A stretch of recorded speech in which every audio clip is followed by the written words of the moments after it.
자비하신 하나님께서 우리를 은혜의 보좌로 불러주시니 감사를 드립니다. 주의 은혜 아래서만 안식할 수 있사오니 이날도 주의 은혜를 베풀어 주옵소서. 세상의 풍파가 우리를 흔들지라도 주의 품 안에서 평안할 수 있도록 허락해 주옵소서. 지각에 뛰어난 하나님의 평강이 우리의 심령에 가득하여 우리가 주의 일에 힘쓰는 하루 되게 하옵소서. 걸어가신 예수님 이름으로 기도드립니다. 아멘. 찬송가 400장입니다. 찬송가 400장입니다. 통일 찬송가는 463장입니다.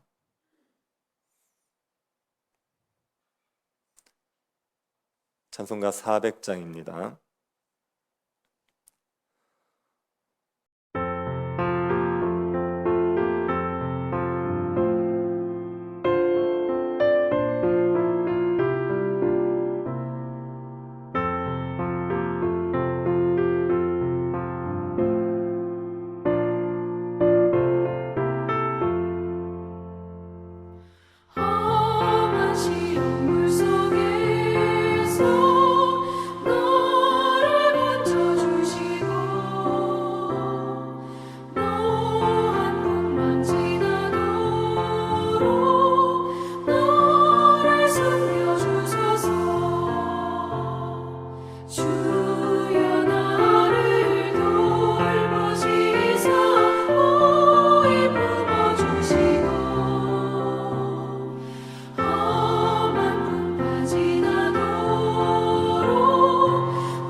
사무엘하 4장 1절부터 6절 말씀입니다. 사무엘하 4장 1절부터 6절 말씀입니다. 사무엘하 4장 1절부터 12절이 본문인데 1절부터 6절까지만 교독하도록 하겠습니다. 찾으셨으면 한 절씩 교독하겠습니다. 사울의 아들 이스보셋은 아브넬이 헤브론에서 죽었다함을 듣고 손의 맥이 풀렸고 온 이스라엘이 놀라니라.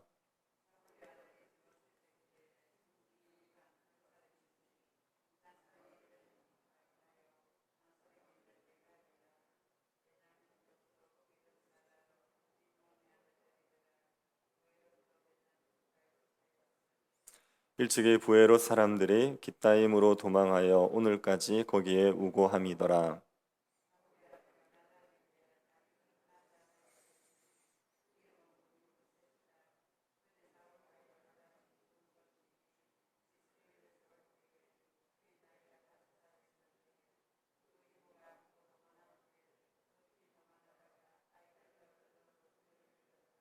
부에롯 사람 림몬의 아들 레갑과 바하나가 길을 떠나 볕이 쬐을 때쯤에 이스보셋의 집에 이르니 마침 그가 침상에서 낮잠을 자는지라.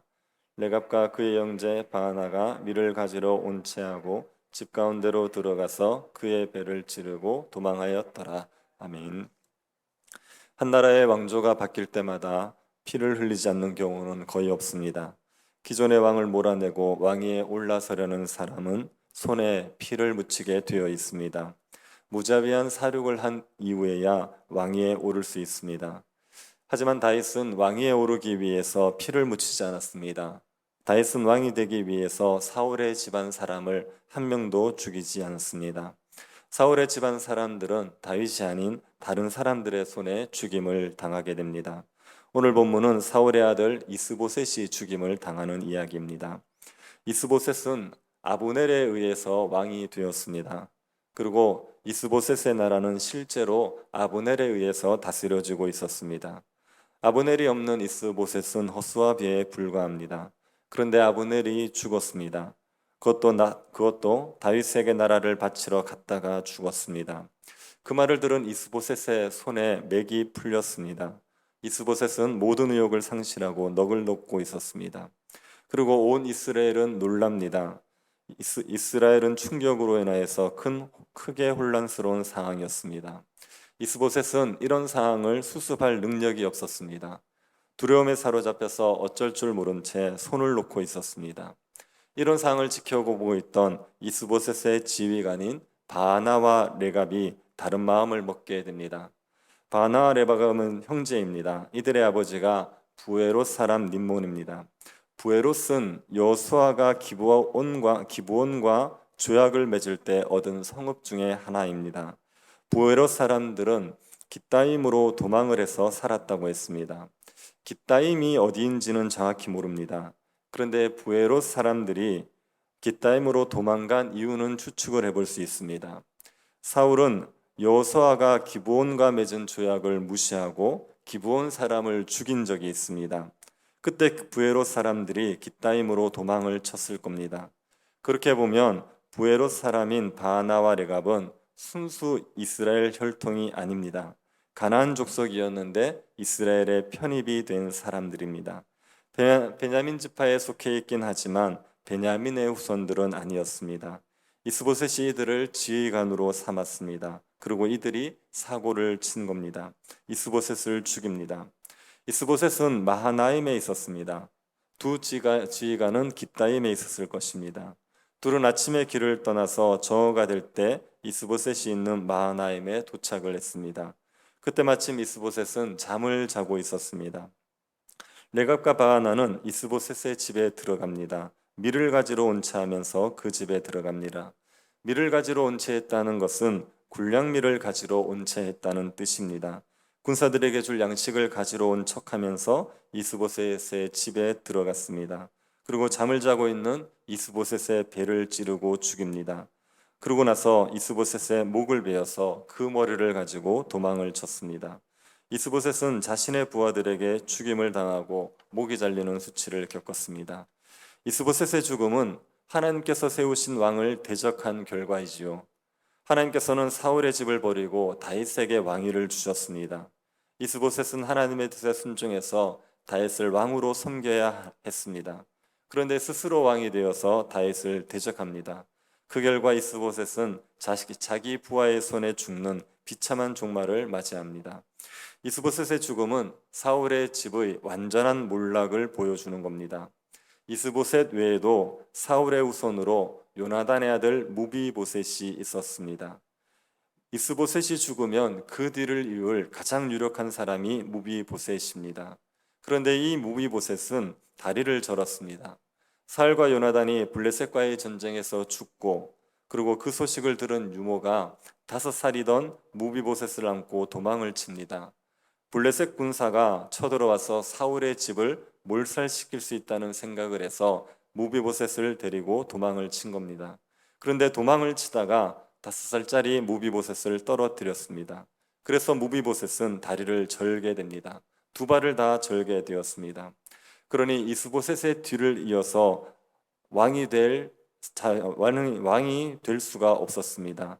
그래서 사울의 집이 완전하게 몰락이 되었다는 것을 보여줍니다. 사울의 집의 몰락은 하나님을 존중하지 않은 결과입니다. 하나님은 하나님을 존중히 여기는 자를 존중히 여기십니다. 하나님을 멸시하는 자를 경멸히 여기십니다. 사울의 집은 하나님을 멸시했습니다. 하나님의 말씀에 불순종했고 하나님이 세우신 왕을 인정하지 않았습니다. 그 결과로 몰락하고 마는 겁니다. 사울의 집의 몰락은 다윗에게는 좋은 일이죠. 사울의 집이 몰락하면 다윗이 이스라엘 전체 왕이 될 수 있기 때문에 다윗에게는 좋은 일입니다. 이스보셋을 죽인 두 지휘관은 이런 계산을 가지고 이스보셋을 죽였습니다. 자신이 이스보셋을 죽여 다윗이 통일 이스라엘의 왕이 되도록 도우면 다윗이 자신에게 상을 줄 것이라고 생각해서 이스보셋을 죽였습니다. 그리고 이스보셋의 머리를 가지고 다윗에게 갑니다. 그리고 말하지요. 왕의 생명을 헤아려 하던 원수 사울의 아들 이스보셋의 머리가 여기 있나이다. 여호와께서 오늘 우리 주 대신 왕의 원수를 사울과 그의 자손에게 갚으셨나이다. 두 주의관은 이스보셋을 왕의 생명을 헤아려던 원수 사울의 아들 이렇게 얘기했습니다. 이스보셋이 다윗의 원수라고 했습니다. 그 원수를 자신이 죽였는데 그것은 하나님께서 자신들을 통해 다윗의 원수를 갚은 것이라고 하죠. 이들은 지금 하나님의 이름을 망령되게 일컫고 있는 것입니다. 하나님은 이들을 통해서 공의를 이루신 게 아닙니다. 이들은 자신의 욕망을 위해서 이스보셋을 죽였습니다. 그리고 마치 자신이 하나님의 공의를 이룬 것처럼 말하고 있습니다. 하나님의 이름을 망령되이 일컫고 있습니다. 다윗이 이들을 어떻게 합니까? 이들을 죽입니다. 다윗은 사울의 죽음 소식을 전한 아말렉 소년도 죽였습니다. 아말렉 소년은 사울의 죽음을 다윗이 기뻐할 줄 알고 자신이 사울을 죽였다 이렇게 말했습니다. 다윗이 그 아말렉 소년을 죽였습니다. 하나님이 기름 부은 자를 죽인 죄에 대해서 심판을 한 겁니다. 두 지휘관은 이런 다윗을 모르고 이스보셋을 죽여서 그 머리를 들고 상을 받으려 한 것입니다. 다윗이 이들의 악행을 용납하지 않습니다. 그들을 죽이고 그 수족을 베어서 헤브론 목가에 매달아 버렸습니다. 그리고 이스보셋의 머리를 아브넬의 무덤에 장사 지내줍니다. 두 지휘관은 이스보셋을 죽인 것이 다윗이 왕위에 오르는데 유익한 일이라고 생각했지요. 다윗도 정치적으로만 계산하면 두 지휘관이 이스보셋을 죽인 것에 대해서 상을 줘야 됩니다. 그런데 다윗은 이 두 지휘관을 죽입니다. 악인이 의인을 그의 침상에서 죽인 것을 용납하지 않습니다. 이것을 보면 다윗의 초점이 왕위에 있지 않다는 것을 알 수 있습니다. 다윗은 자신이 통일 이스라엘 왕이 되는데 초점을 두고 있지 않습니다. 만약에 다윗이 왕위에 오른 데만 혈안이 되어 있었다면 이스보셋을 죽인 두 지휘관에게 상을 줘야 됩니다. 하지만 다윗은 자신이 왕위에 오르는 것보다 하나님의 공의를 더 중요하게 생각합니다. 자신과 자신의 나라가 하나님 앞에 공의롭게 행하느냐를 더 중요하게 생각했습니다. 그래서 공의를 행하지 않는 자를 자기에게 유익을 준다고 해서 용납하지 않고 처벌합니다. 다윗은 하나님 앞에서 공의를 행하기를 힘쓰고 있습니다. 하나님 앞에 의롭게 행하는 것이 다윗에게 가장 중요한 문제였습니다. 다윗이라고 왜 통일 이스라엘의 왕이 되고 싶지 않았겠습니까? 다윗도 이스라엘 전체를 다스리는 왕이 되고 싶었겠지요. 그런데 다윗은 자신을 왕으로 세우시는 분이 하나님이라는 것을 전적으로 신뢰합니다. 다윗이 이스보셋을 죽인 두 지휘관을 벌하면서 하나님을 뭐라고 하는지를 보시기를 바랍니다. 9절을 한번 보십시오. 다윗이 부에롯 사람 림몬의 아들 레갑과 그의 형제 바나에게 대답하여 그들에게 이르되 내 생명을 여러 환난 가운데서 건지신 여호와께서 살아계심을 두고 맹세하노니. 다윗은 하나님을 자신을 여러 환난 가운데서 건지신 하나님으로 알고 있습니다. 사울이 다윗을 죽이려고 전력을 기울이지 않았습니까? 하나님이 그때 다윗을 구원해 주셨습니다. 그리고 다윗을 유다의 왕이 되게 해 주셨습니다. 다윗을 여러 환난에서 건져내셔서 유다의 왕이 되게 하신 그 하나님이 다윗을 온 이스라엘의 왕도 되게 하실 겁니다. 다윗은 하나님이 자신을 왕으로 세우실 것을 믿기에 바나, 레갑 같은 악한 자들의 도움을 받지 않으려고 합니다. 이런 악한 자의 도움으로 왕위에 오를 생각을 하지 않죠. 하나님께서 이런 악한 자와 손잡고 왕위에 오르는 것을 기뻐하지 않을 거라고 생각하고 있습니다. 다윗이 가진 그 하나님에 대한 믿음 때문에 다윗은 악인들을 용납하지 아니하고 그리고 하나님 앞에 신실하기를 힘썼던 겁니다. 다윗이 가진 하나님에 대한 믿음을 우리도 가져야 하지 않겠습니까? 우리를 부하게 하시고 높이실 분은 하나님이십니다. 하나님께서 필요하시면 우리에게 지위도 주시고 부도 주시고 명예도 주십니다. 하나님께서 주실 것을 인간적인 노력으로 얻으려고 해서는 안 됩니다. 악인들의 도움을 받으면서까지 취하려고 하는 것은 미련한 일입니다. 망할 길을 걷는 것입니다. 부하고 높아지는 데 마음이 빼앗기면 탐심에 사로잡힙니다. 탐심에 사로잡히면 불의한 방법이라도 높아질 수 있다면 용납하게 되지요. 이건 하나님보다 부와 성공을 더 좋아하는 우상숭배에 빠지는 겁니다. 우리는 부와 성공을 위해서 살아가는 사람들이 아닙니다. 우리는 하나님의 공의를 이루기 위해서 살아가는 사람들입니다. 그러니 하나님 앞에서 신실하기를 무엇보다 힘써야 되죠. 나에게 유익을 준다고 하더라도 악인들과 연합해서는 안 됩니다. 하나님만이 우리에게 모든 것을 주실 수 있다는 것을 믿고 하나님 앞에서 신실하기를 힘써야 합니다. 그리고 바나와 레갑 같은 자가 되지 않도록 조심해야 됩니다. 바나 레갑은 자기의 욕망을 위해서 이스보셋을 죽였습니다. 그리고도 하나님의 공의를 이루기 위해서 다윗의 원수를 죽인 것처럼 포장하고 있습니다. 하나님의 일을 한다는 명분을 내세우고 자기 욕망을 위해서 일하고 있습니다. 사람들을 그렇게 속이고 있습니다. 우리도 이렇게 바나와 레갑 같은 자가 될 수 있죠.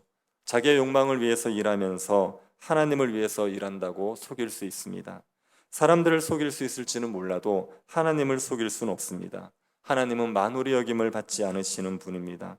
위선을 행하는 자들, 악을 행하는 자들을 하나님은 반드시 심판하십니다. 그러니 자기의 욕망을 위해서 하는 일을 가지고 하나님의 이름을 들먹거리면 안 됩니다. 지금까지 하나님께서 우리에게 베푸신 은혜가 얼마나 풍성한지를 기억하시기 바랍니다. 그 하나님께서 앞으로도 우리에게 은혜를 베푸실 겁니다. 불의한 방법을 사용하면서까지 세상의 것들을 가지려고 애쓰지 마시기 바랍니다. 하나님 앞에 신실한 게 지혜로운 겁니다. 하나님께서 필요하면 우리에게 모든 것을 주실 줄을 믿고 하나님 앞에 신실하게 살기를 그 무엇보다 힘쓰시기를 바랍니다. 내가 원하는 것을 이루는 것보다 이 땅의 것들을 가지는 것보다 하나님 앞에서 신실하게 사는 것을 가장 귀하게 여기고 살아가는 주의 백성들이 될 수 있기를 간절히 바랍니다. 우리를 여러 환난에서 건져주신 하나님께 감사드립니다. 하나님께서 우리를 높이기도 하시고 낮추기도 하심을 기억하고 하나님만을 의지하게 하여 주옵소서. 탐욕에 사로잡혀 불의를 용납하지 말게 하시고 하나님 앞에서 신실하게 살길 힘쓰게 하여 주옵소서. 거룩하신 예수님 이름으로 기도드립니다. 아멘. 하늘에 계신 우리 아버지여, 이름이 거룩히 여김을 받으시오며 나라의 임하옵시며 뜻이 하늘에서 이룬 것 같이 땅에서도 이루어지이다. 오늘날 우리에게 일용할 양식을 주옵시고 우리가 우리에게 죄 지은 자를 사하여 준 것 같이 우리 죄를 사하여 주옵시고 우리를 시험에 들게 하지 마옵시고 다만 악에서 구하옵소서. 대개 나라와 권세와 영광이 아버지께 영원히 있사옵나이다. 아멘. 하나님 앞에서 신실하게 살 수 있도록 기도하시고 영과 진리로 예배한 하루가 될 수 있게 해달라고 연약한 성도들의 믿음을 지켜주시도록 기도해 주시고 개인적으로 기도하시기 바랍니다.